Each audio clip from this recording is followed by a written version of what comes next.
ગીર સોમનાથના વેરાવળ બંદર પર બોટનો ખડકલો, અરબી સમુદ્રમાં ડિપ્રેશનને કારણે બોટના થપ્પા લાગ્યા। અંદાજે 2000થી વધુ બોટ દરિયા કિનારે લગાવવામાં આવી છે। વેરાવળ બંદર પર 3 નંબરનું સિગ્નલ લગાવતા બોટો પરત બોલાવાઈ। સતત 3 વખત બોટ પરત આવતા લાખોનું નુકસાન થયું।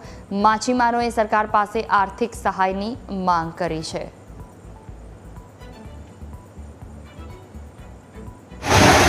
ગીર સોમનાથના આ 3 નંબરનું સિગ્નલ લગાવવામાં આવ્યું છે, તેને લઈને જે માછીમારો કરતા જે મચ્છીમારો છે તે બોટો માલિકો છે તે બોટોમાં દ્વારા જે દરિયા કિનારા છે તે બોટ માલિકો દ્વારા બોટો પાછી બોલાવી અને જે બોટોને લગાવવામાં આવી છે। ખાસ કરીને વેરાવળ બંદરમાં 8000થી મોટી બોટો છે, નાની મોટી બોટો છે, તેને લઈને આજે જે વેરાવળ બંદર છે તેમાં 3500થી 3000 બોટો છે તે કાંઠે લગાવવામાં આવ્યું છે। જે દરિયામાં પવનની ગતિ વધવાના કારણે જે મચ્છીમારો છે તે નુકસાની વેઠી પડી છે।